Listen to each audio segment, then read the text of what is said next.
What's up, guys? Welcome to another episode of Fire Force, and today we get a ton of backstory and a fight. So, let's get started.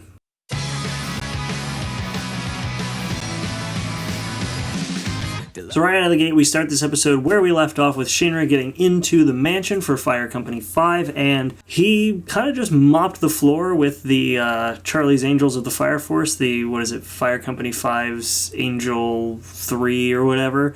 Yeah, that pretty much set the mood for the rest of the episode. He was basically here to just go after the fire captain, and pretty much for the latter part of this episode, that is all we got, was him versus the captain. He was not here to mess around, and it was pretty cool to see. But before he makes it to where Hibana is keeping Iris captive, we get a full backstory breakdown of Hibana and Iris and their kind of time at the convent and how they each took their own path when it came to their faith. Hibana had zero faith in any sort of god, and even says in the latter part of the episode that fire comes from hell itself, which means that if she can control fire, she is only one thing, and that one thing is a demon, and she pretty much plays into that. Whereas Iris went the opposite direction, continuing to hold her faith and believing that praying for salvation is enough, that people have been saved by that. And it's kind of interesting to see how two people with a very similar upbringing, in a way,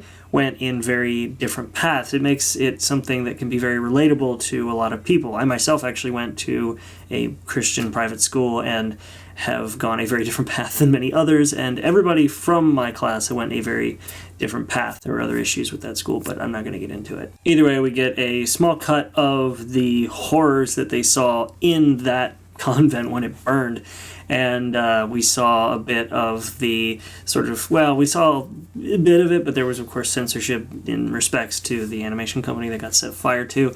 But in general, we got the gist of how horrific it was. And it's interesting that Hibana is the one who is actually a third-generation pyrokinetic.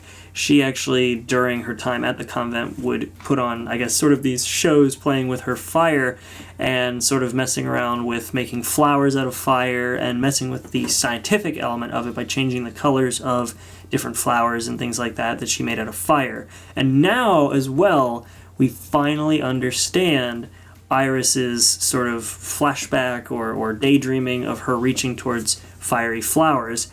It was essentially her reaching out towards Hibana, who she knows, or at least seemed to think, was a lost cause in her faith. Now granted, after this sort of initial interaction and recap of their past, Shinra finally shows up and we learn what one of Hibana's abilities is, or at least what she was doing the first time we saw Shinra face off against her. So one of the things she does as a pyrokinetic is send a flash of heat, or like just a heat wave, through the person that she's facing off against, through their body.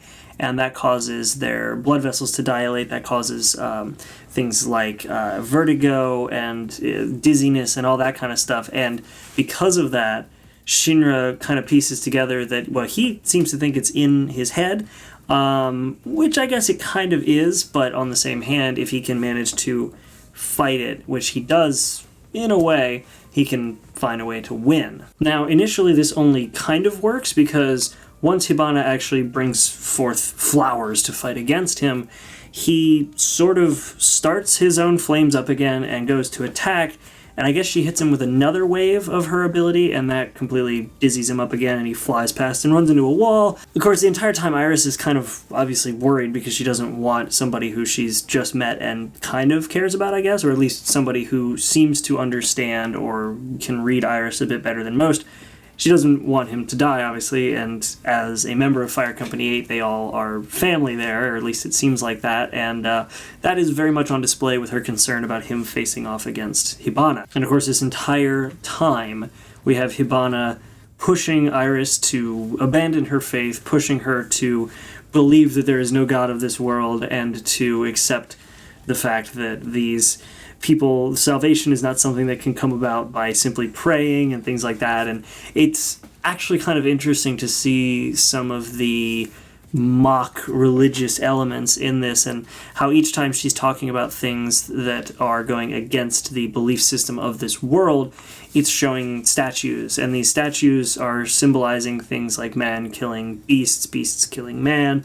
It's actually kind of interesting, and the way they show this symbolism is pretty interesting. I want to do a bit more breakdowns of this, and I think at the end of the season I'll probably go back and look over different symbolism that they use in this show, but overall this was a pretty heavy use of symbolism throughout this episode. On top of the fact that we have all this symbolism and Iris sort of being pushed to abandon her faith by Hibana, we see where Hibana's sort of mentality comes from, because when the church got burned and we see that they obviously saw all of these people dying in front of them, Iris of course wants to continue in her belief, whereas Hibana sees that because she didn't burn, and also because she had control over fire, she was better than everyone else. She was one of the few who was above the rest, and she used her knowledge and her abilities and exploited these as a means of showing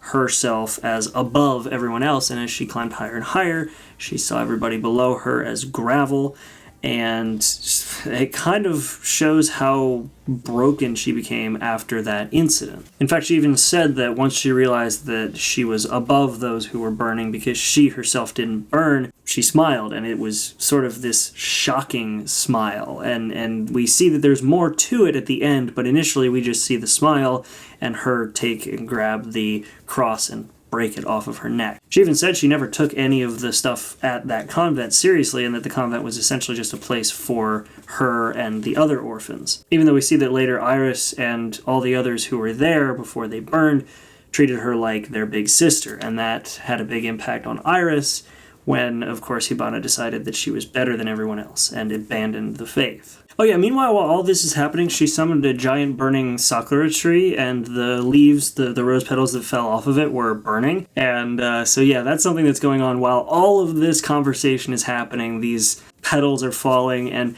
even with everything that is happening, we get back to Shinra fighting against Hibana, and she uses, what was it, Sakura Tornado or something like that, essentially a whirlwind of these burning petals. And it's interesting, actually, that Hibana's main fire ability derives from the shapes of flowers. Now, it seems like because of her scientific knowledge and the way that she is, some of the other things I would assume were taught, like her ability to send a heat wave through somebody, or her ability to just have fire on the end of her finger. I think that seems to be just sort of a general pyrokinetic thing, though Shinra can't actually put fire on his finger, it's only in his feet. So I don't know exactly what her abilities are, but most of the big ones seem to derive from flowers. And while we're still on the topic of Shinra fighting against her, while she is going after Iris about her faith and trying to get her to abandon it, we have her also going after Shinra, telling him that there are no such thing as heroes in this world. So not only is she trying to tell Iris, she's like pulling double duty on the like breaking people down front. She's telling Iris that there is no god in this world, and she's telling Shinra that there is no hero in this world. And at the end of the day, that seems to be what sort of pushes Shinra to finish the fight and win, is the fact that she's saying, well, maybe there are no heroes in this world yet, but that is, what his intentions are, is to become a hero in this world. And it's funny because it seems like, because he did it last episode as well, but he like gives himself this weird like what he's currently doing name. Like in the dub, it was smack senses into this princess or something like that. Like the smack some sense into this princess man or whatever. It seems like that's sort of a little trait of his, is to try something or to do something like that to give himself a hero name that is related to what he's currently doing. Anyway, he actually busts through that because he wants to prove that he can be a hero. He busts through the whirlwind of sakura or rose petals, or cherry blossom petals, sorry, and flies in and punches Hibana in the face and actually wins the fight. Now, while she's being punched in the face, we get this whole big flashback of her showing off these things like so there's just this massive, like, long run of just things that began to happen. And we have her, of course, with the flower abilities, making these fire flowers into different colors with different chemicals, so she's very scientifically minded, getting scolded by one of the nuns there because, of course, don't go playing with your fire, it's dangerous. We have the church setting on fire. And we see originally with that smile, she breaks at that point as a character because it's this sort of, look how pretty the fire is. And then everybody who she knew except for Iris burned. And so with her fire abilities, it seems as though she learns to sort of accept but loathe her fire ability because she smiles, but she has tears in her eyes because while everybody thought that fire that she had was so pretty, she sees this horrific scene unfolding before her and says, how can fire ever be pretty, especially considering what she is now seeing? And so we get that, and we get her leaving the convent. We have Iris, wondering where she's going, and these just burning eyes of hers. While flowers may seem pretty, somehow her eyes just seem to be from the devil themselves, and she uses the science that she's learned and her fire ability to get ahead by essentially making all these discoveries in the realm of infernals and using this as a bargaining token, basically, to say, make me a fire captain, and this research is yours. After this flashback, we have her waking up in the lap of Iris, and with Shinra holding a coat over top of her. And it's funny because originally, when Iris and Hibana were in the convent, Iris was extremely shy. And Iris asked if she could see the fire one more time, and Hibana made her a deal saying, if you overcome your shyness, I'll show it to you again. And that never happened. Now, at the end of this, we have Iris who got burned while talking to Hibana, trying to make her come to her senses. She gets burned and uses that as a, sort of, am I brave or have I overcome my shyness yet? And with this, Hibana says, yes, you have. Why is that even still a question? Here, and she makes this fire, and this is when we see that, of course, Iris, and by extension I would assume everybody else who was in the convent, saw and cared about and loved their big sister, Hibana. And of course Shinra gives his heroic speech, and I love the fact that he is so determined to be a hero to the level of being an actual superhero. It's such a cool thing to see. And this episode actually was sort of interesting because at the end, of course, we have the whole raid going on, and we have this whole big character development moment with Iris. We have this sort of character restructuring with Hibana where she seems to actually be becoming a better person, I guess. We have Shinra solidifying his belief in the fact that he will be a hero and that he will do whatever it takes to become a hero. But keep in mind, at this same time, Maki and Hinoa are still just destroying this compound, and Obi is planning to show up and do the same. But the pacing they used in this episode actually worked really well because we get the big emotional moments and the fight and the resolution all in one big episode chunk. And all of these emotional things happen. We get the ending, we get the end song, which now everything that we see in this makes total sense. We know the history, we know what the context is to the ending. It's not just this really massive mystery backstory that we get to play through the ending. We get to see it in a different light in a way because now we know what the context was to a degree. We still don't know what initially sparked the fire, and we also don't know if or why this was sort of the initial spark of the Infernals.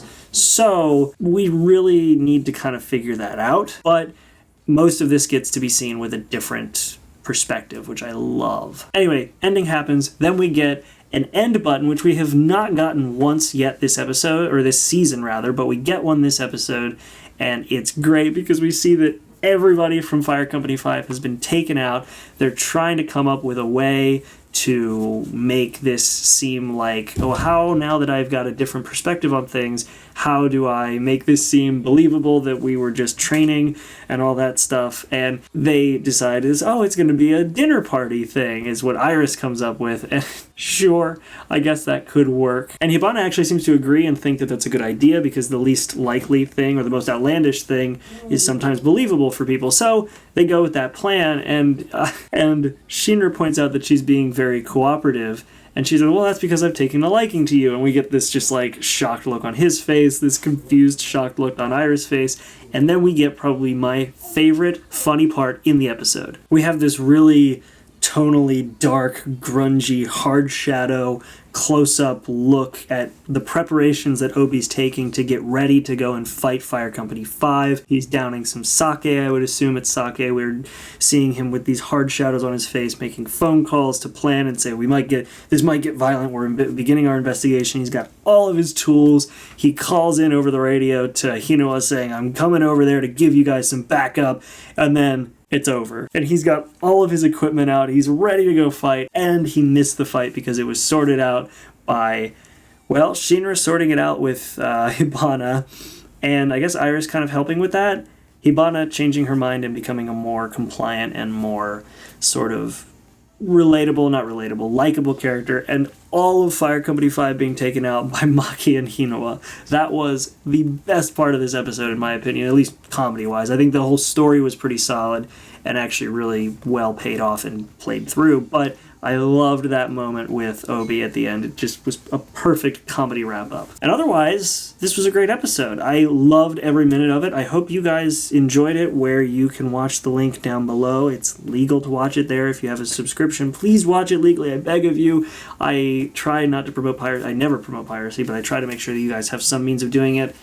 If you guys want to leave a comment letting me know if you guys think I missed anything, if there's anything I should have gone over in more detail, if I missed something, if you guys have any inputs on the symbolism of these episodes, because I love the symbolism in this episode. But let me know what you guys think in the comments. Otherwise, please enjoy this review, check out some of the others, and I will see you all in the next episode. Make sure to be there and have a good one.